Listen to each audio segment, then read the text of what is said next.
Gus just released a brand new album called Intention that I want you guys to definitely go and download it. He's got it. He'll probably talk about it. But for the last 3 years, it's probably my favorite album that I've listened to. But great stuff for creativity, driving, vision casting. It's just excellent stuff. So I appreciate him as a creative. I appreciate him as a branding guy. He's a brother in the Lord. Awesome dude. We do life together, and he's encouraged me. And I want you to welcome Gus. Come on up, brother. Standing ovation for Mr. Gustaf. Thanks, brother. Thanks. All right. Thanks, Noah. Well, if only a fraction of that were true, I definitely want to meet that guy. As Noah said, my name is Gustaf. Gustaf Fjelstrom. And no, that's not a typo. That's just a J of the silent Swedish variety. And I am a multidisciplinary artist, which is just a fancy way to say that I can't choose between doing visual art and music, which is a fancy way to say I can't figure out what I want to be when I grow up. And I've been trying to figure that out for the last 44 years. In retrospect, that kind of seems like a long time without much to show for it, but what I'd like to do today is share a little bit about my story, how I got to where I am today, and as we go along, and maybe share a few things that I've learned along the way. But first, the bad news. And given that you're here, I'm assuming this isn't news to most of you, but because you guys all look like very sharp people. But for the rest of us, there's no silver bullet, magic pill, magic beans, magic lotion, secret formula, golden goose, none of that. Because when it comes down to this creative stuff, for me, it comes down to the grind, and that is the incessant, tenacious, relentless habit of art work. So let's go back about 40 years. So here's me and my sister and my little hand-drawn cardboard cutout guitar, and it turns out that's some foreshadowing on a couple of levels. So growing up, all I did was art and music, and those were the two things that I loved the most. So all through elementary school, junior high, high school, I was constantly balancing, feeding my two inner selves, the visual artist and the musician, and gorilla, apparently. I enrolled at San Jose State as an illustration major, but all through college did music as well. I formed a band that I ended up being in for the next 15 years, back when hairstyles were a little cooler, I think. But the whole time, I just couldn't give up either one, illustration or music. I managed to cram 4 years of college into 6.5, graduated with an illustration degree, a decent portfolio, and I'd already started working full-time as a design intern at an interactive agency. So for the next 5 or 6 years, I worked as a designer by day, and then went home and did my illustration at night, doing magazines, book covers, editorial stuff.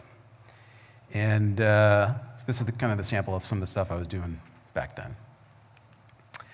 So fast forward a couple more years, I got married, and I steadily progressed at my day job. I moved up the ranks from design intern to designer to art director. And I just sort of settled in for the long haul. That was kind of how I thought things were supposed to go. Things were just going to progress, or so I thought. Fast forward a few more years, about 10 of those, and I suddenly found myself separated, and shortly after that, divorced. And this was a pretty dark time for me, and it felt like the entire decade of my 30s had been erased, just poof, gone. Felt like I had been asleep at the wheel, and I just woken up right before smashing headfirst into a brick wall.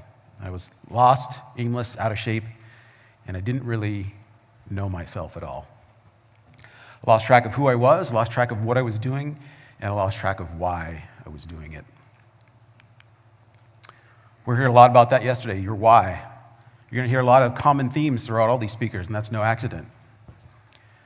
For me, the why is all about knowing yourself, knowing your true passion, and knowing your motivation. If it sounds familiar, that's because Noah spent a good chunk of time on that yesterday. Again, no accident.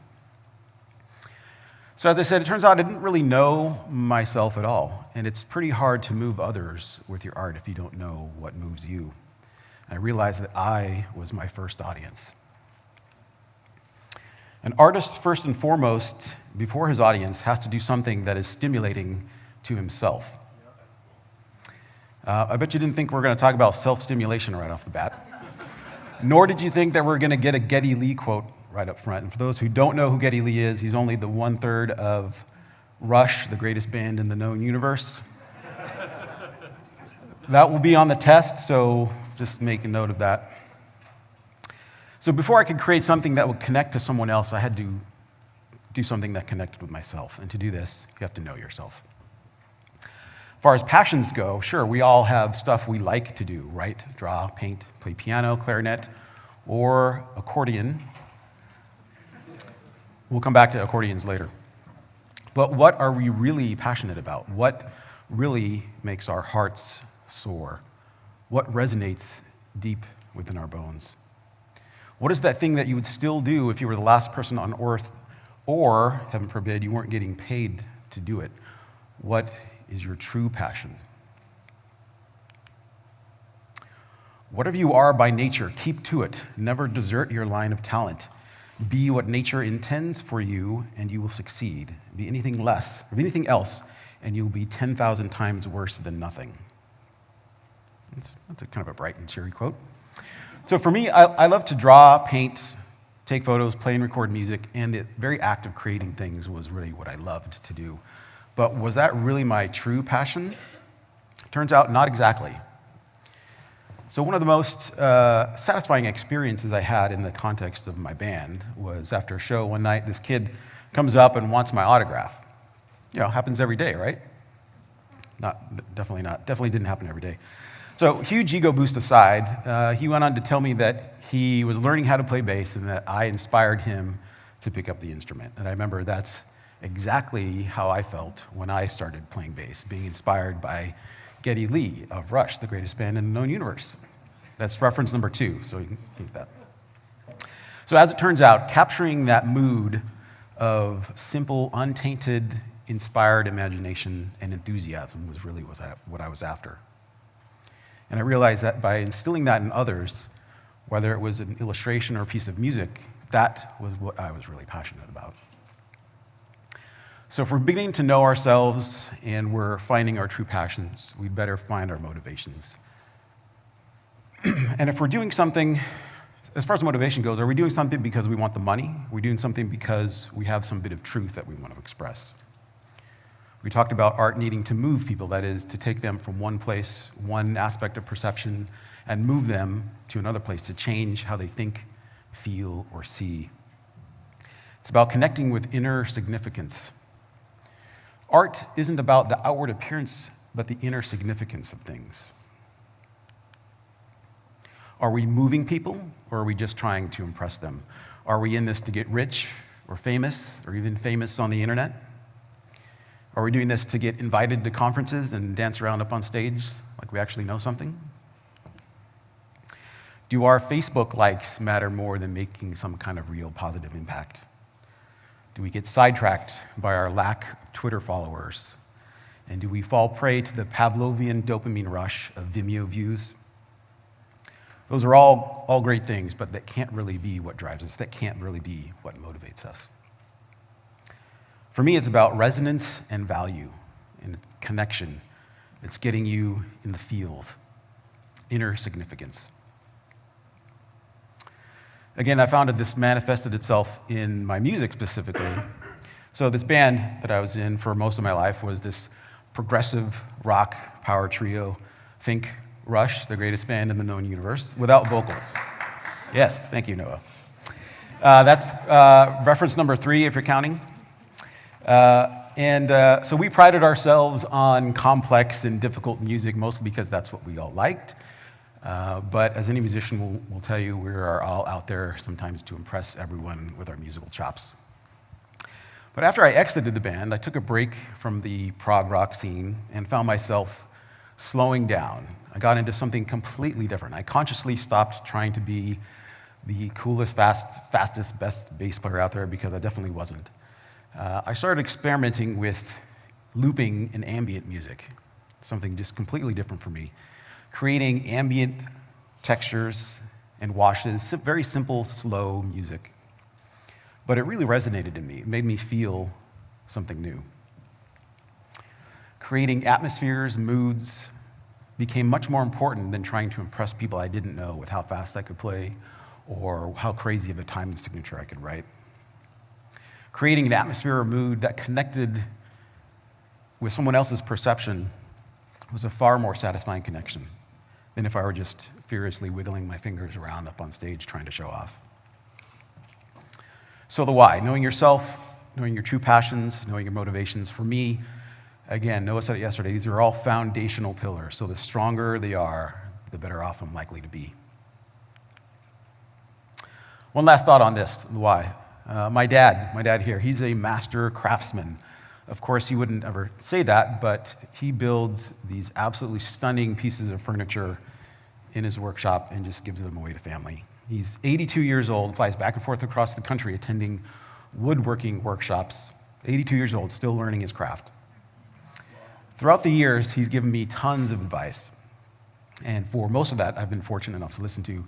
But there's one thing that he used to say that I think about most often, pretty much every day, if not several times a day. And that is, if it's worth doing right. So not only does that speak to doing your very best in everything that you do, but it also demands of me that I know the why. And if I don't know the why, then I shouldn't be doing it. So, back to this guy. So there I was, turning 40, feeling totally upended, but on the path of healing. And it was only actually through actual counseling with an actual therapist that I started on that path. So what did I do? I concentrated on my work. By that time, my freelance illustration had pretty much dried up, which is just a fancy way to say I didn't do everything I could to stay after it. The band wasn't going anywhere, so I pretty much pulled the plug, which is just a fancy way to say I didn't want to deal with it anymore. I was shackled to my day job with the golden handcuffs, same ones that Eric talked about. And that's just a fancy way of saying I was too comfortable, too complacent with where I was at this particular agency. In my day job, I managed to climb up the ladder to associate creative director. So I made the leap to a larger agency where I had to step up my game drastically, which is just a fancy way to say I got my butt kicked. But after a couple of years, 3 or 4 of the years of working at the agency, this all began to wear thin, like butter that's been scraped over too much bread. Yes, that is a Tolkien reference. You get Tolkien and Rush in the same talk, and I'm not ashamed at all. So I really started to think about my why, and I don't think I ever gave myself a satisfactory answer.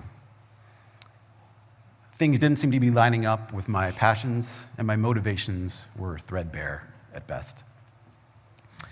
So I shifted gears again. I took an associate creative director job at a smaller agency and found myself starting to reconnect with what really inspired me. And while there's perhaps a little less prestige working at a smaller agency, there was also far, far less stress, more flexibility, and that allowed me to develop and grow into some new areas. Started branching out into some new skills. Filmmaking, for one, started shooting time-lapse. And again, slowing down, much like my musical journey. It was when I slowed down that I started to realize some things about how I was going about this. And the how, for me, I've come to understand the importance of intention, inspiration, and talent versus skill. So let's dive into intention. Intention is one of the most important concepts. In fact, as Noah mentioned, I named an entire album after it. Intention is about clearly defining your goals, giving you clarity and a foundational touchstone from when you can embark on your creative journey, even when you don't know the destination. A carefully expressed intention can serve as a guide for your decisions, and it acts as the lens through which you can evaluate all your successive choices. For me, this brings an incredible amount of focus and clarity to my work, and while I can still explore and experiment, I'm less likely to flounder aimlessly if I'm filtering everything I'm doing through the lens of my intention. For instance, a couple years ago, after I got into this ambient looping stuff, I'd set out on an album project. And I set down my intention of recording an ambient album of instrumental looping using one instrument only, and only producing something that I could record live. So that was my intention. So once I set down that, suddenly all the creative and production challenges I was faced as I was writing and recording became easier to answer. Every decision was passed through that filter. And if it didn't align with my intentions, it was put aside. Putting that restriction on myself gave the project focus and structure and allowed me to flourish within that construct instead of getting bogged down with countless options and sidetracks. Paradoxically enough, it's these restrictions that gave me the freedom to succeed. And that's one of the key things I learned in school, actually, was to embrace your restrictions, run to them. When there's a clearly defined boundary, a clearly defined intention, it forces us to focus and it births clarity. Time is probably our greatest restriction, right? I mean, again, Noah touched on this yesterday. Your time, when you think about it, today you are closer to death than you were yesterday. Morbid, yes, but when you think about it, what are we waiting for? You will never have more time in your life than you do today. To achieve great things, two things are needed: a plan and not quite enough time. We need to have that boundary. We need to have that boundary to push against.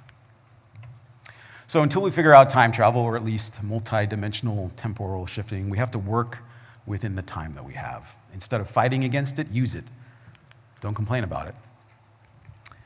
The proper function of man is to live. I shall not waste my days trying to prolong them. I shall use my time. Don't complain about it. Use your time. Another key ingredient for intention is documentation, writing it down. I think Angie talked about this in her talk as well. Writing down your intentions. You can see it. You can refer to it over time. Writing down your intention makes it tangible, makes it visible, makes it concrete. It makes it harder to dismiss. Writing it down forces you to be conscious of your decisions. There's a connection that gets formed and reinforced when you physically write something down. Your brain connected to your arm, connected to your hand, to the pen, to the paper, to physically marking a surface. It reinforces that connection. Get yourself some field notes. I try to carry one with me wherever I go. I write stuff down for whatever project I'm working on. I'm able to track my ideas over time. They stay with me, and I can see the progression of things as they go. $10 get you 3 of these. I'm not being paid by them, but I'm just a sucker for new stationery. Crystallizing your intentions, writing them down, documenting them is a crucial step for me in taking that dream and putting it into action. Speaking of dreams, when inspiration touches talent, she gives birth to truth and beauty. Inspiration is awesome, right? I mean, it's really easy. We're all creative, so ideas just come to us, right? Aren't we all just entitled to this unlimited conduit of magical awesomeness? And we can just conjure up this inexhaustible source at any time, right? That's not really how it works for me. And if inspiration doesn't show up, we can just brush it off and think, I'm not feeling inspired right now. I'm going to go watch TV. Sure, inspiration is real, and it is awesome. There would be no art left in the world were it not for the longings it instills in those it touches. And it does come in countless forms and shapes, and when we least expect it. But the thing about inspiration is, it is for amateurs. Inspiration is for amateurs. The rest of us just show up and get to work. That's good. Yes, Chuck Close. Yes, so I mean, dreams are awesome, and we all should have them. But the thing about them is, if you want to make them real, you need to wake up and go to work. Noah said it yesterday. Dreaming is not doing. We can't wait for it. We can't use it as an excuse for not doing our work. We have to go after it. We have to be hunters, explorers, even when it seems like the muse has deserted us. We just have to start. I write when inspiration strikes. Fortunately, she strikes every morning at 9. Funny how that works. Again, back in school, one of the most useful concepts I learned was how to generate inspirations when maybe I didn't have any. So in the context of illustration, this takes the form of thumbnailing, but this can apply across the board to really any creative pursuit. So if we were tasked with illustrating a book or an article, sure, inspiration may strike and may give you a fully formed concept in your head ready to go. But more than likely, that's not the case. And we've got a deadline. We've got to get this thing out to print. So what do we do if we've got nothing? So this process involves taking a couple pieces of paper and marking out 50 boxes. Small boxes, but large enough in which to put a little doodle. You grab a timer, another restriction, and you set it to 30 seconds. You start the timer and you scribble in the box the first thing that comes to your mind. Doesn't necessarily matter that it's related to your task at hand. What matters is that you put it down on paper, again, documenting, as quickly as possible what passes through your mind in that 30 seconds. When the timer goes off, you hit it again. A new box, a new thought, a new doodle, and you repeat this until all 50 boxes are filled. Of course, you're not going to have 50 viable concepts by the time you put your pencils down, but I guarantee you will have a handful of ideas that you didn't have before, and you got there through iteration and persistence. This took a little while to get used to, and it's actually a little harder than it seems, but after a bit of practice, I found I was discovering new and fresh ideas that I would have never arrived at had I just waited for inspiration to strike. On top of that, the connections between ideas started to reveal themselves, and it became cumulative. So this idea would lead to this idea, these two ideas would lead to another idea, and so forth. To not filter yourself and to not edit and to try to get into that stream of consciousness is actually kind of hard work, but it's the kind of work that attracts inspiration. And the more you undertake this kind of work, the more likely you are to generate your own inspiration. And it's in this discipline of providing for yourself a structure in which to explore, play, germinate, and evolve that inspiration frequently takes hold. It's an expedition, it's a dangerous hunt, it's a quest to unearth the unique and to mine beneath the surface, doing the difficult, messy, dirty, bloody work of digging deep to go beyond the obvious. As Jack London says, you have to go after creativity with a club. Much like inspiration, we sometimes use our own natural abilities as an excuse. I know I do, way, way too often. A lot of times we find ourselves phoning it in and just coasting on our talent alone. But talent alone is never going to cut it. Talent is cheaper than table salt. What separates the talented individual from the successful one is a lot of hard work. I think he wrote a couple of books. Talent may be what you are naturally gifted with, that inclination to draw, to play the piano, to paint, whatever. But skill is the work that you do with it, to develop, to improve, to progress. Again, context of music, you need to have some level of manual digital dexterity to play an instrument. And there may be talent, the innate ability to grasp how to make an instrument make a sound. But the skill comes in learning that instrument. As promised, here's Accordion Boy again. I didn't just wake up one morning being able to play this thing. Actually brought it here today. No, I'll spare you. I did not bring it today. Sorry. It's easier playing the computer. So, but I took lessons.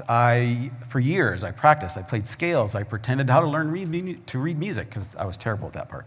I had to study and I had to work at it. I had to practice and I had to develop my skills. Same thing with drawing. Most people have the physical ability to draw a picture. You hold a pencil and you make marks on the paper. It's not that difficult. And while there might be a few people who are just naturally gifted at being able to do that, for the rest of us, it takes time. Learning how to see, building your technique, practicing translating what you see onto the page, and it's developing as an artist. Learning, technique, practice, development, conditioning, repetition, talent ends up being such a small part of that whole. It's far too small to think that it'll carry you through.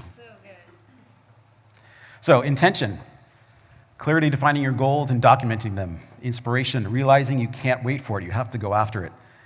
Working at your skill, not resting on your talent. For me, those are all the how. All right, back to this guy again. So I managed to progress further down the road of healing, so that's a little bit better. Things for me, at this point, were going along at a pretty good clip. I was advancing at my career. I was now a creative director. My music was starting to take a new shape, a new momentum, new direction. This was about 2 years ago, a little over 2 years ago. I met a new lady friend on the internet. Thank you, Farmers Only. Looks pretty happy-go-lucky, right? So it turns out he was about 50 pounds happier, so that's a little bit better. So this was a really amazing time for me. So pretty much all of last year, I had this amazing burst of productivity and creativity. I lost 50 pounds. I was nearing completion on a new album. I was super excited about it. Overall, things were going fantastic. So, and this was actually last November, about this time last year. First week of December rolls around, and I get called into a meeting with my CEO and my executive creative director, my boss. And with much regret, they informed me that they were both leaving the agency, and that, oh, by the way, I was leaving too, and oh, by the way, they can only pay me for another couple weeks. And so for the first time in my life, I was like, I had no idea what I was going to do. First time I'd ever been laid off or fired, knock on wood. But funny enough, my first thought wasn't, oh crap, how am I going to pay my mortgage? My first thought was, dang it, how am I going to pay for my vinyl duplication on my new album? So what now? Fortunately, there were a few concepts I managed to pick up along the way that helped me stay focused, even in the face of difficulties and uncertainty such as this. Looking back on them now, I define them as habit, grit, and the fight. The beginning of habit is like an invisible thread, but every time we repeat the act, we strengthen the strand, add to it another filament until it becomes a great cable that binds us irrevocably, thought and act. Has anyone heard of Orson Swett Marden? I didn't think so. I hadn't heard of him either until about 2 months ago when I was procrastinating working on this talk. I was cleaning out the garage and came across a box of stuff from my dad, and inside was a book that he got from my grandmother's house. And this very biblical-looking tome, it's like 860-something pages, very old, cover was falling off. It's called Pushing to the Front, or Success Under Difficulties. Intrigued, I opened to the inscription inside. Christmas greetings to Melvin and Gail Fjelstrom. Melvin was my grandfather. From bro Gus Fjelstrom, December 25th, 1914. Okay, I'm older than I look, I guess. So here's this book, literally passed down from generation to generation, over 100 years old. So I dove into it. I started reading and was just completely floored. It's 860 odd pages. I only got to page 175 because there was just way too much stuff I was getting out of this book. Turns out it's kind of the granddaddy of kind of self-help type books and still available today, so check it out. So habit, we were talking about habit. Just when we just talked about talent and skill and how much you have to work at developing your skills. But to take things to the next level, you have to push through even further. You have to get to the point where your awesomeness just becomes second nature and it becomes habit. We are what we repeatedly do. Excellence, then, is not an act, but a habit. But how do we get to there? Let's talk about frequency. You have to do it a lot, every day. You have to do it often. There's some science behind this. When you repeat an action, it strengthens the neural pathways of the brain, the connections in between. Over time, it creates a brain groove.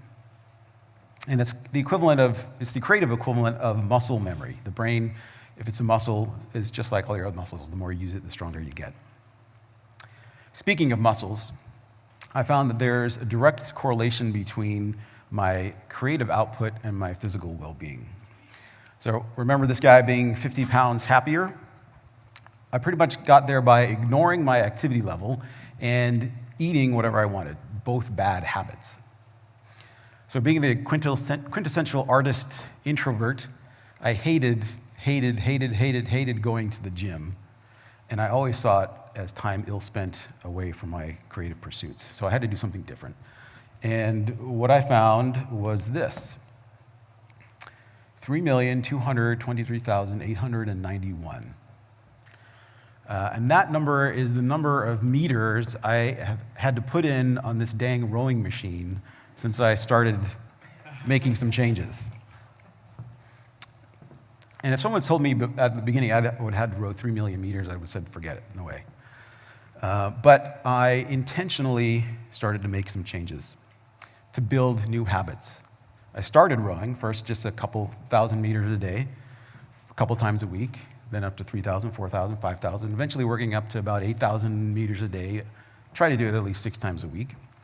I started tracking, a form of documenting my caloric intake, paying attention to what I was eating for the first time in my adult life. New habits. I had to do it every day. I had to do it a lot. I had to keep up the frequency. So pretty soon, it became something that began to feel second nature. I didn't have to think consciously about it, and I didn't have to force myself to do it. It just became part of the vocabulary of my daily life. Instead of coming home from work and sitting on the couch eating peanut butter toast, I just hit the rowing machine. Do something with enough time and enough frequency that you can do it without even thinking consciously about it. It just becomes habit. And then this is where momentum comes into play. More science here. Objects at rest attain a state at rest. Objects in motion, blah, blah, blah. Basic physics. Freight trains are pretty slow to get started, not known for their stop and start characteristics. And I imagine it takes quite a bit of effort to get 400,000 pounds of massive machinery rolling down the tracks. But once they are rolling, once they are at speed, there's not a lot that can stand in their way. And that's pretty much how I see creativity. For me, if I've been out of the studio for any length of time, it always takes me way too long to get back into the swing of things. And it's easy to get discouraged when you can't find your groove like that. If I make a point about being intentional about getting into the studio regularly, I can feel the momentum start to build, and it feeds on itself. The more traction I gain, the more momentum I create. The more momentum I create, the more traction I find, and so on down the track. I consider this to be creative conditioning, and it's just like any athlete would do. It's doing the many small tasks that over time, or that at the time might seem tedious, but over time prepare you and condition you for success. So, let's say you're developing some good habits, but that doesn't mean you're never going to face any difficulties.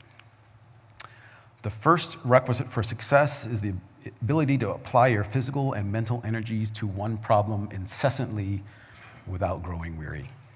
I think we talked a little bit yesterday about Thomas Edison's light bulb. And the thing about the light bulb is that there were no light bulb moments in the creation of the light bulb. It didn't just appear over Edison's head. He made 1,000 unsuccessful attempts before he found a solution that worked. And when he was asked what it felt like to fail 1,000 times, he replied, "I didn't fail 1,000 times. The light bulb was an invention with 1,000 steps." What if he had given up at 999? Well, for one thing, there wouldn't be any of those "how many bass players does it take to screw in a light bulb" jokes. Wouldn't be a bad trade-off. But Edison had perseverance. He had determination. He had fortitude. He had self-discipline. He had tenacity. He had hope. And he had the capacity for hope and optimism, which is a fancy way to say that he had grit. So grit's kind of the buzzword these days, but it's an old concept. And everything that we've talked about kind of feeds into this concept here. Our motivations, our intentions, our talents and skills and habits, they won't amount for much if we crumble at the first obstacle. What I like most about grit is that it speaks more than anything to our character, our strength of character. Our character is chiseled out of adversity, and it's out of the struggles that we grow. And it's in the face of rejection, trials, and difficulties that we're strengthened. Author Jack London received over 500 rejection letters before he found a publisher for his first book. He went on to publish 50 books by the time he was 40. What if he too had given up at 499? Jack had grit. He also had self-discipline.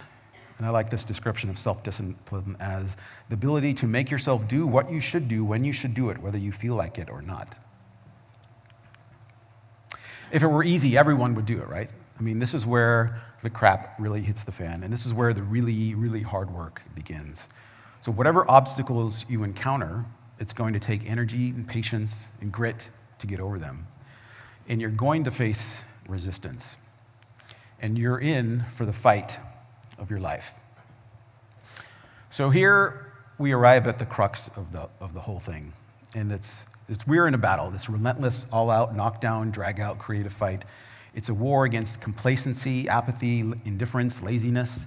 In every aspect, it's a war against our very own self-centered human nature.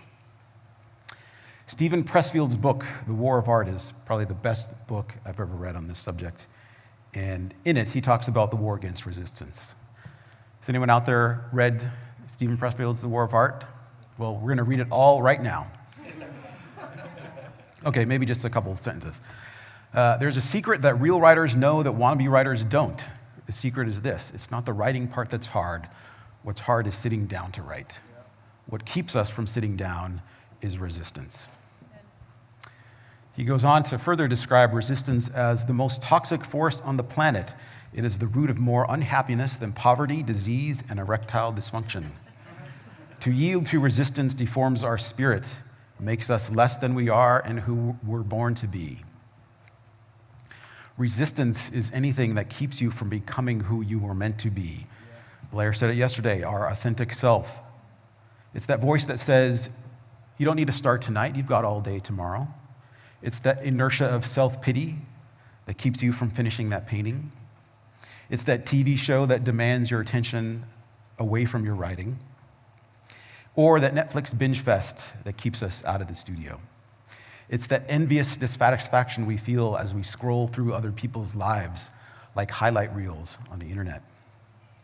It's the fear that we experience when trying something new, or when we are unsure of our steps, or when we feel like imposters and the elaborate facades that we've constructed over the years are about to come crashing down. Resistance is everywhere. It surrounds us, so we need to stay vigilant, on guard, and ready for battle. Resistance is here for the duration, which is why we need to be prepared to be in this fight for the long haul. There's no short game, no instant gratification, and this fight is uncomfortable. Comfort is the enemy of greatness.